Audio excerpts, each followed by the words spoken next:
হাজার দিন পার করেও রাশিয়া ইউক্রেন যুদ্ধ থামার কোনো নামগন্ধ নেই।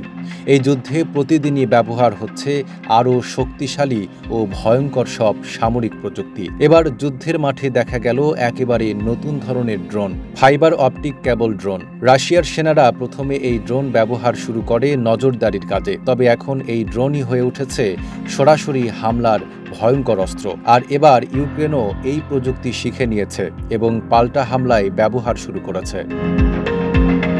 এই ড্রোনের সবচেয়ে বড় বৈশিষ্ট্য হলো এটি ফাইবার অপটিক কেবলের সঙ্গে যুক্ত থাকে, ফলে কোনো রকম রেডিও সিগন্যাল বের হয় না, তাই শত্রুপক্ষের রাডারে ধরা পড়ে না। ড্রোনটি নিয়ন্ত্রণ করা হয় দূর থেকে বসে। অপারেটর একটি কেবল দিয়েই ড্রোনটি চালায়।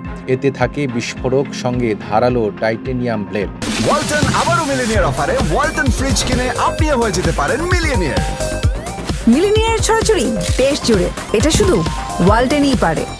কেউ কাছাকাছি গেলে তার আস্ত হাতটাই কেটে যেতে পারে। কেউ যদি কেবল কাটতে যায়, তখনই ক্যামেরায় তা শনাক্ত করে, সঙ্গে সঙ্গে বিস্ফোরণ ঘটানো হয়। সাধারণত ড্রোন ধ্বংস করতে ব্যবহৃত হয় মিসাইল ডিফেন্স সিস্টেম, যা রেডিও সিগন্যাল ধরেই কাজ করে। কিন্তু এই ড্রোনের ক্ষেত্রে রেডিও সিগন্যালই না থাকায় সেই প্রতিরক্ষা ব্যবস্থাও কাজে আসে না। আর আকাশে কোথায় সরু অপটিক কেবল রয়েছে দেখতে পাওয়াও দুঃসাধ্য।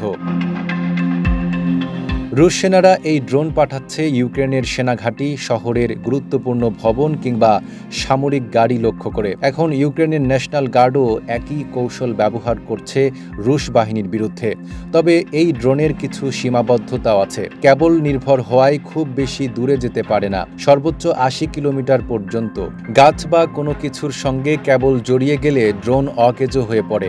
আবার খুব উচ্চতাতে উঠতে পারে না এবং গতি তুলনামূলকভাবে ধীর। তবুও রেডিও সাইলেন্স থাকা এই ড্রোন এখন যুদ্ধক্ষেত্রে এক নতুন আতঙ্কের নাম হয়ে উঠেছে। চুপি চুপি এসে আঘাত হানে, আর টের পাওয়া যায় তখনই যখন সব শেষ।